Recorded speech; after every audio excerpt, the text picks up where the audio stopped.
Well, hello, YouTube. This is Brett Norman, and today is October 19, 2015. And let's see, I've been pretty busy and just thought I'd get back on here and record another chapter of The Secret Terrorist by Bill Hughes.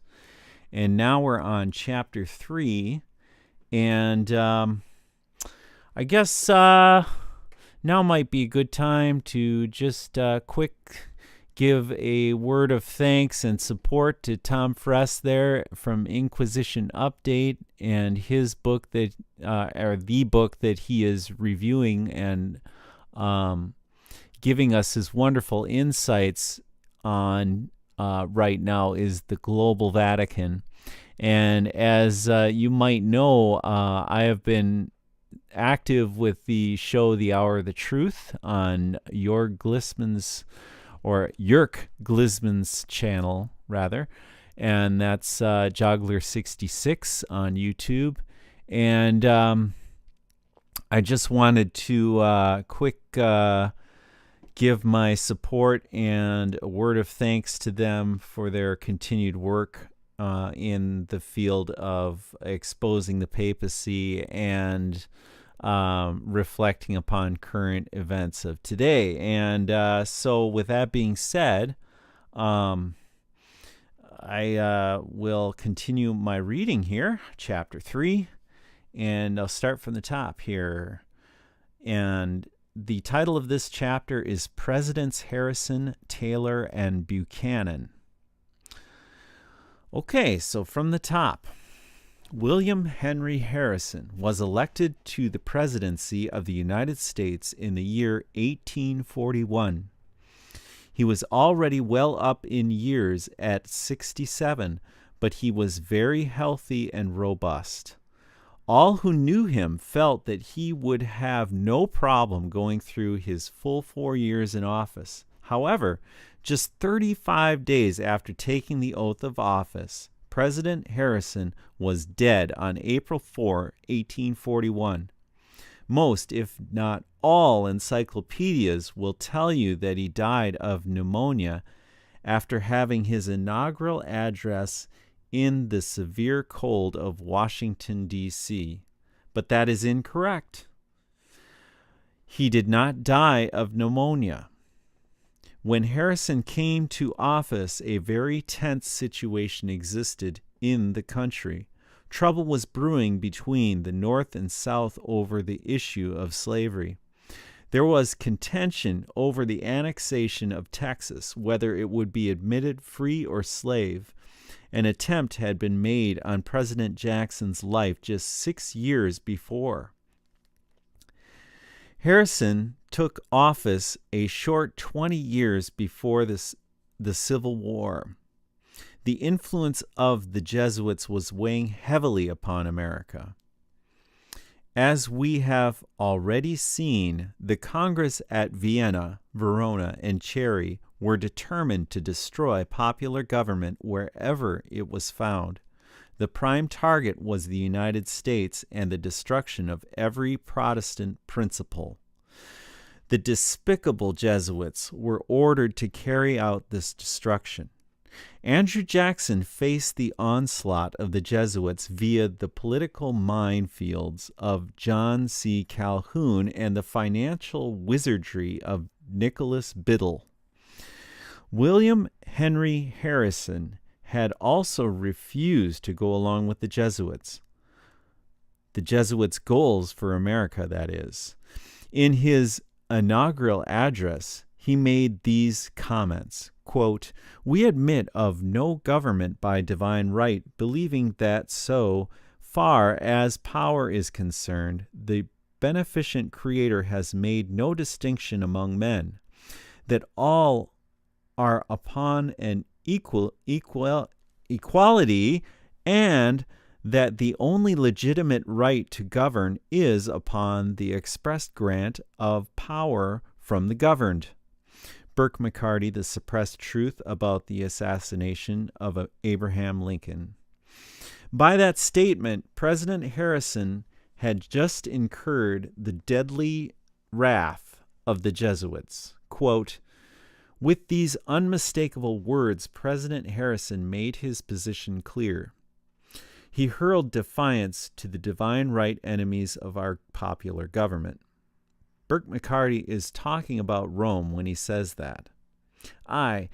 He did more for those who were the words that signed his death warrant. Just 1 month and 5 days from that day, President Harrison lay a corpse in the White House. He died from arsenic poisoning, administered by the tools of Rome. The Jesuit oath had been swiftly carried out, unquote.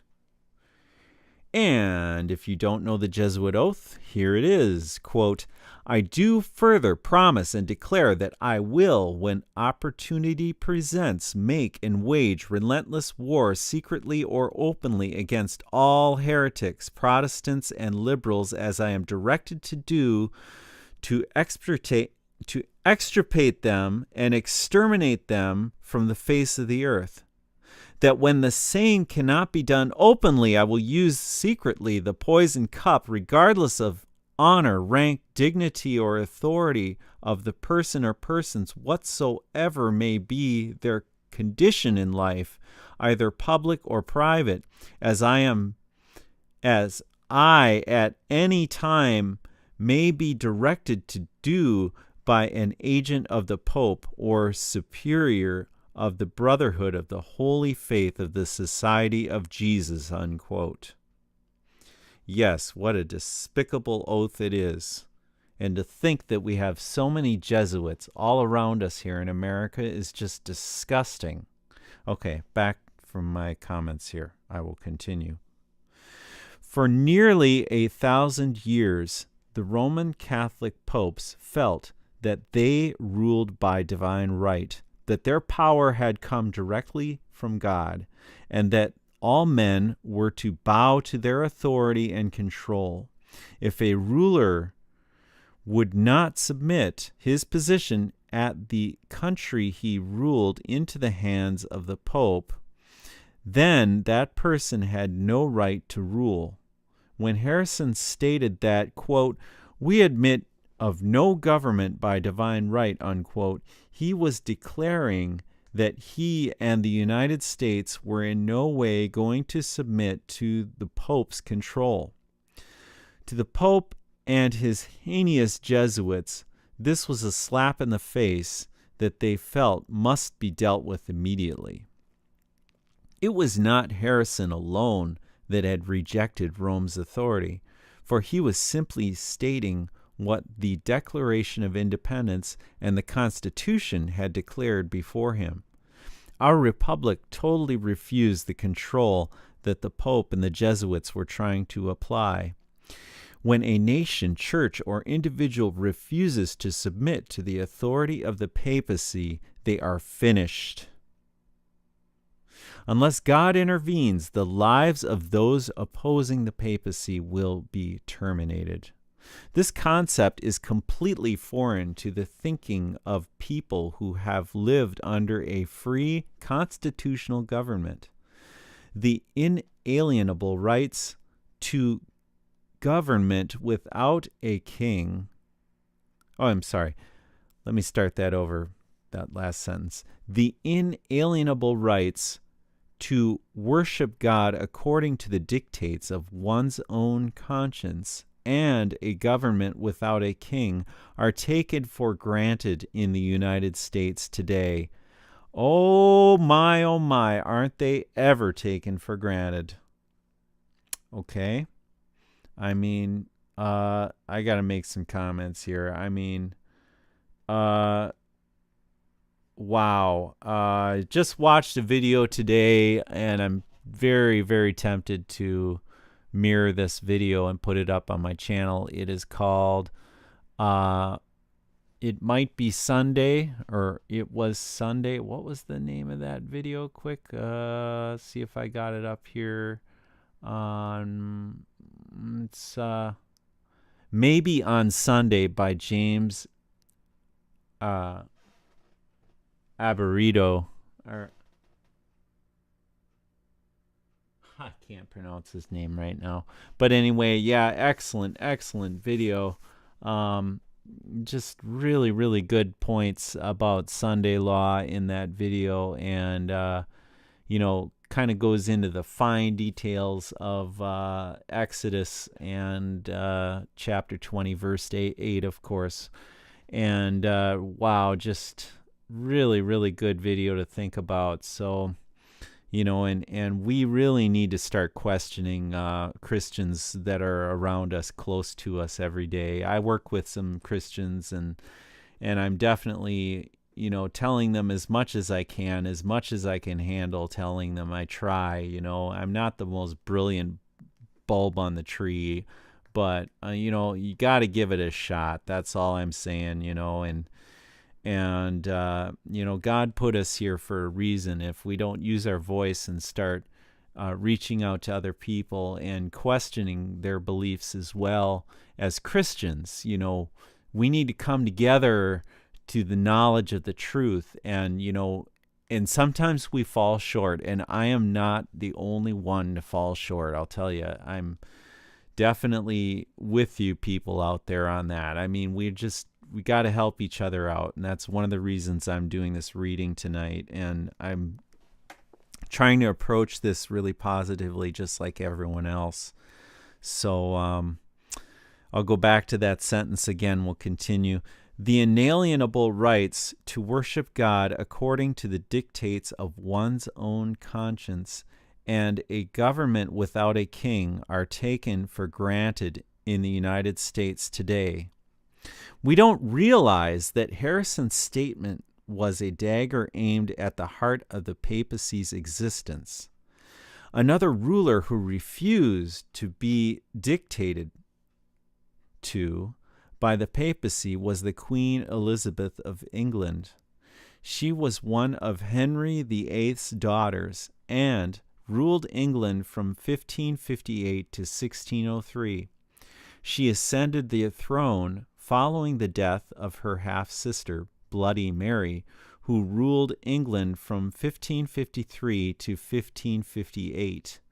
Mary had been a Catholic sovereign, but Elizabeth was a Protestant.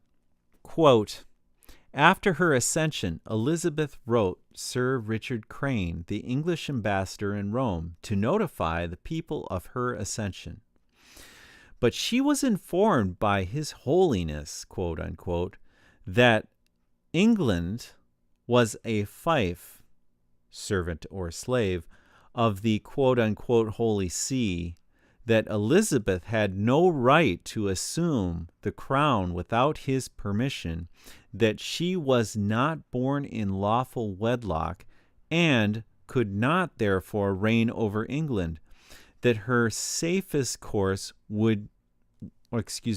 was to renounce all claims to the throne and submit herself entirely to his will. Then he would treat her as tenderly as possible. But if she refused his advice, he would not spare her. She declined the Pope's advice, and the hatred of Pius and his successors was assured. J.E.C. Shepherd, The Babington Plot, Wittenberg Publications. Queen Elizabeth wisely rejected the assumed divine right of the papacy to rule over and control the throne of England. Because of this, there were at least 5 attempts to assassinate her. These attempts all failed because she had a superb secret service group, and her life was saved. When the papacy realized that all their efforts to assassinate Elizabeth had failed, they turned on one of their Catholic sons, Philip II of Spain. In 1580, the papacy arranged for Spain to invade England. Quote, later on, it was Pope Sixtus X who promised Philip of Spain 1,000,000 scudi to assist in equipping his invincible armada to destroy the throne of Elizabeth, and the only condition the Pope made in the bestowment of his gift. He should have the nomination of the English sovereign, and that the kingdom should become a fief of the Church, unquote.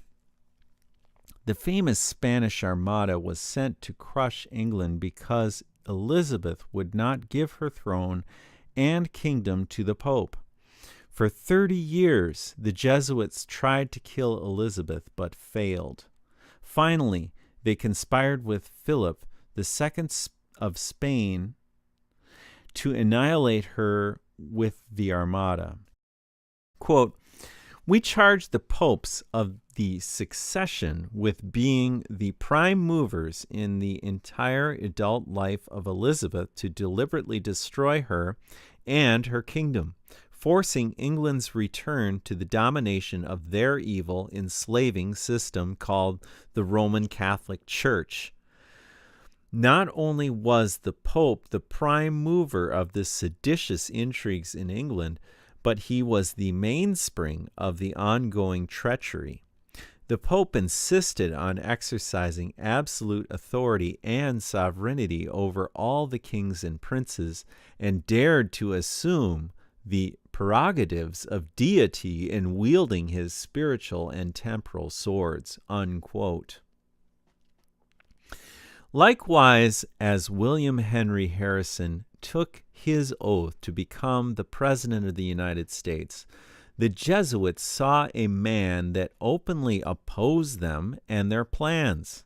Unfortunately, President Harrison was poisoned just 35 days into his term of office. Quote, "General Harrison did not die of natural disease. No failure of health or strength existed, but something sudden and fatal. He did not die of apoplexy. That is a disease, but arsenic would produce a sudden effect, and it would also be fatal from the commencement. This is the chief weapon of the medical assassin. Oxalic acid, prussic acid, or salts of strychnine would be the most instant death, and would give but little advantage for escape to the murderer. Therefore, his was not the case of acute poisoning, when the death takes place almost instantaneously, but of chronic, where the patient dies slowly. He lived about 6 days after he received the drug." John Smith Dye, The Adder's Den. United States Senator Thomas Benton concurs, quote, "There was no failure of health or strength to indicate such an event, or to excite apprehension that he would not go through his term with the same vigor with which he had commenced it. His attack was sudden and evidently fatal from the commencement," unquote. Senator Thomas Benton, 30 Years View, Volume 2. William Henry Harrison became the first president to fall victim to the Jesuits in their attempt to take over the United States, destroy the Constitution, and install the papacy as the supreme ruler in America. If any U.S. president or any other leader refused to take orders from the Jesuits, they too would be targets of the assassination. Zachary Taylor refused to go along with the destruction of America, and he was the next to fall. Taylor was known as a great military man. His friends called him Old Rough and Ready. He came to the White House in 1848, and 16 months later he was dead. Quote, "They used the invasion of Cuba as the test for President Taylor, and their plans made ready to launch their nefarious scheme in the early part of his administration. But from the very beginning, President Taylor snuffed out all hope of its consummation during his term. Burke McCarty, The Suppressed Truth About the Assassination of Abraham Lincoln. Here is what would have happened if Zachary Taylor had invaded Cuba. There was a Catholic Austria, Catholic Spain, Catholic France, and England all waiting, ready to do battle with the United States of America if he had invaded Cuba. What chance would this young republic have had against the united powers of Catholic Europe at that time? The papacy well understood this, and that is why they pushed Taylor so hard to invade. Taylor committed another crime against Rome. He spoke passionately about the preservation of the Union. The Jesuits were striving hard to start that sentence over. The Jesuits were striving hard to split the nation in two, and the president was trying hard to keep it together. Jesuit agent John C. Calhoun visited the Department of the State and requested the president to say nothing in his forthcoming message about the Union. But Calhoun had little influence over Taylor, for after his visit, the following remarkable passage was added to Taylor's speech. Quote, "Attachment to the Union of the States should be fostered in every American heart. For more than half a century during which kingdoms and empires have fallen, this Union has stood unshaken. In my judgment, its dissolution would be the greatest of calamities, and to avert that should be the steady aim of every American. Upon its preservation must depend our own happiness and that of generations to come.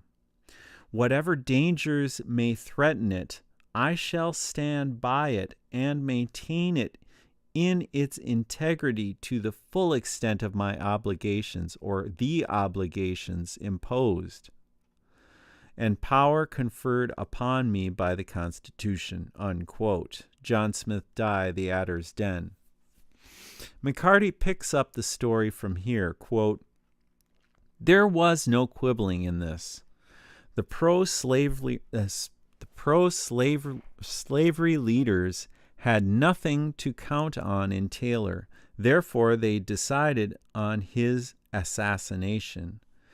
The arch plotters, fearing that suspicion might be aroused by the death of the president early in his administration, as in the case of President Harrison, permitted him to serve 1 year and 4 months, when on the 4th of July, arsenic was administered to him during a celebration in Washington at which he was invited to deliver the address.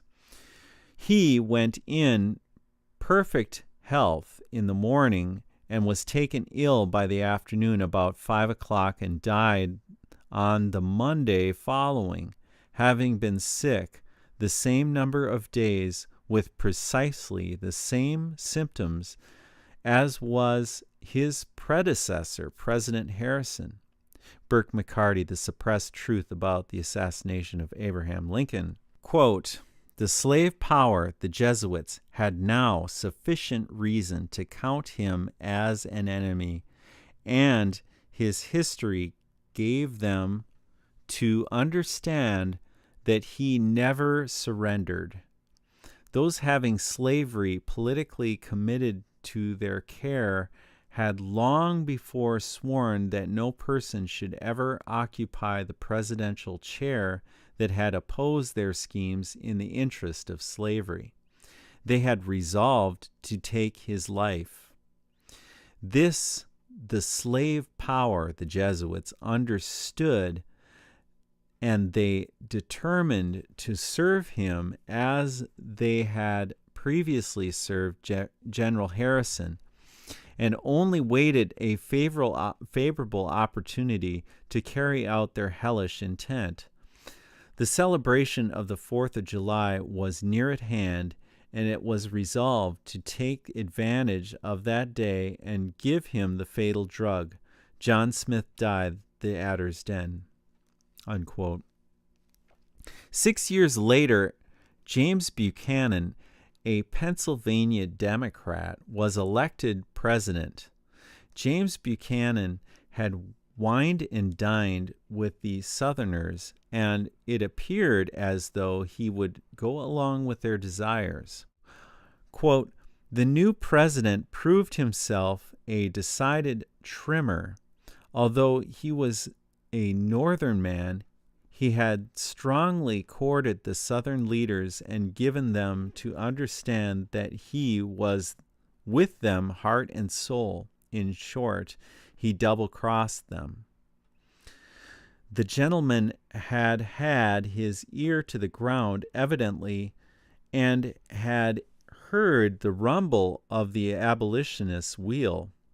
He coolly informed them that he was president of the North as well as of the South. This change of attitude was indicted by his very decided stand against Jefferson Davis and his party, and he made known his intention of setting the question of slavery in the free states to the satisfaction of the people in those states. Burke McCarty, The Suppressed Truth About the Assassination of Abraham Lincoln, unquote. James Buchanan didn't have to wait long to find out what the Jesuits would do to him for double-crossing them.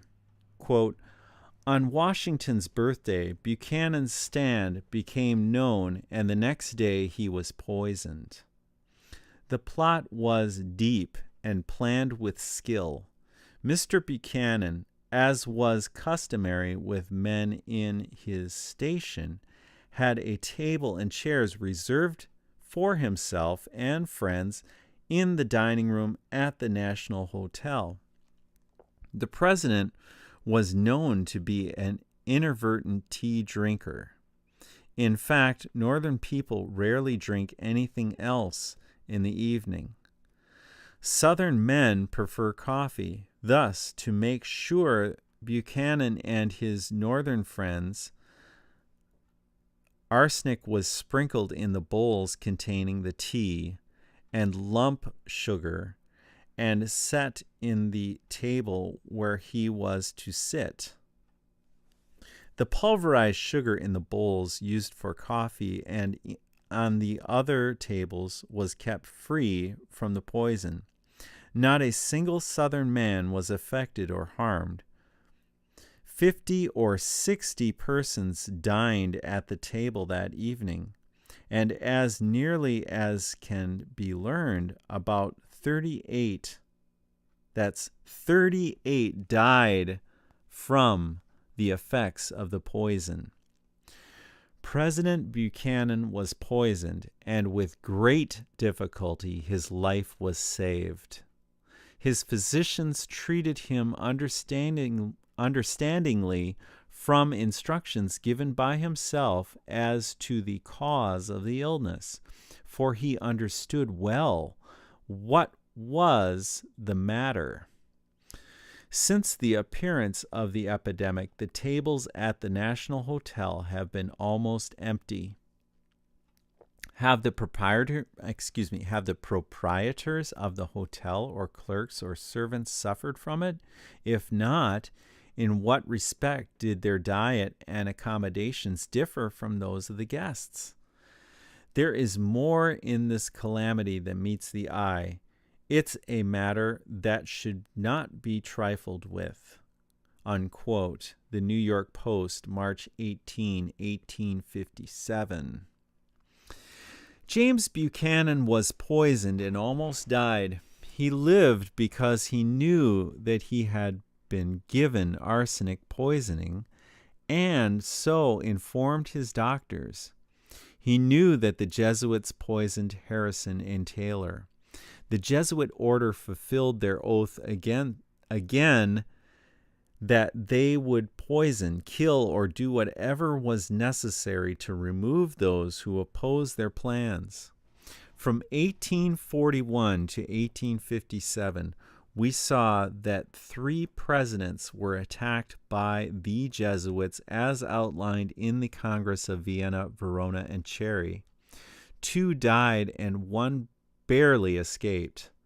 They allow nothing to stand in their way of total domination of America and the destruction of the Constitution.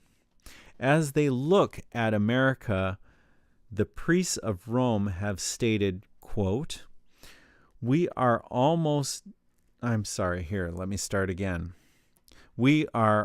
also determined to take possession of the United States, but we must proceed with the utmost secrecy.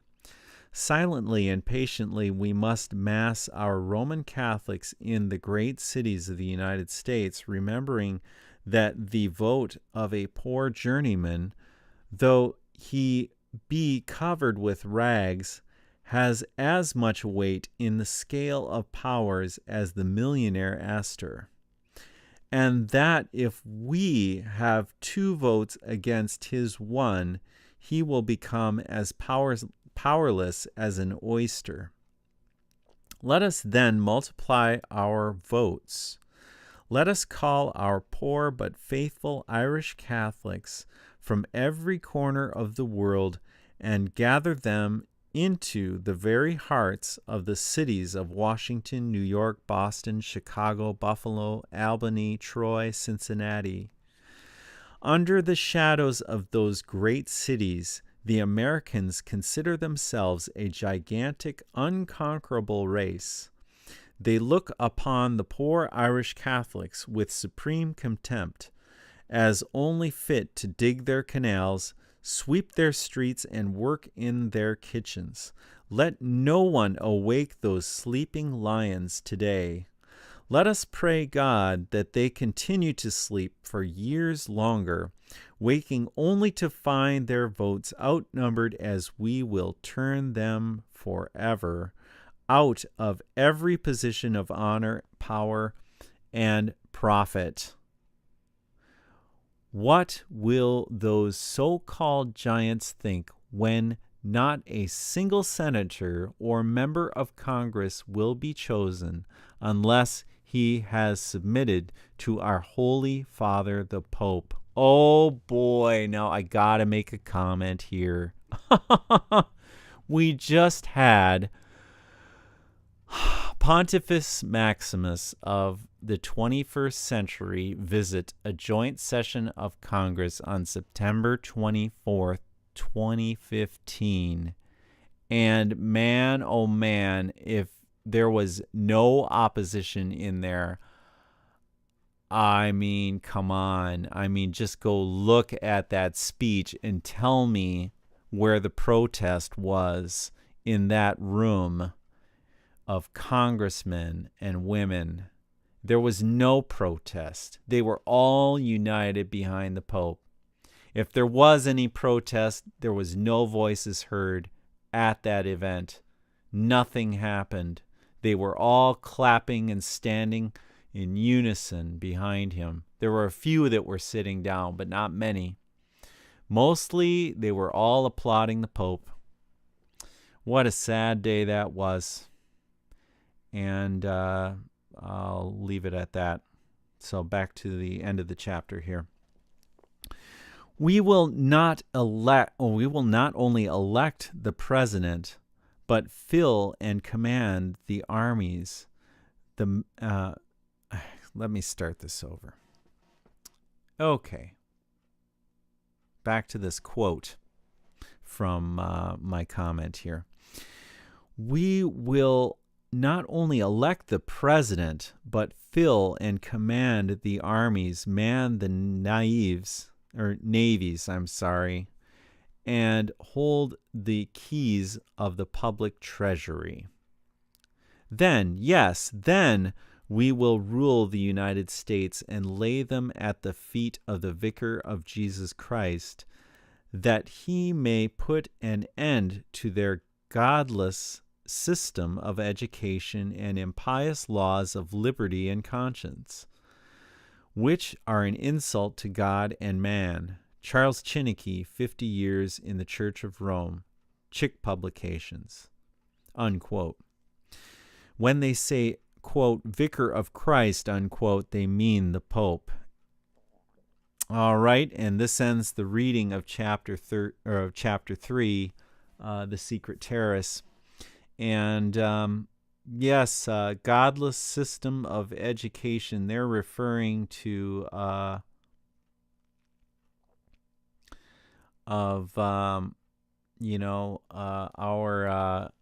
freedom of conscience and our ability to outwit and outdo the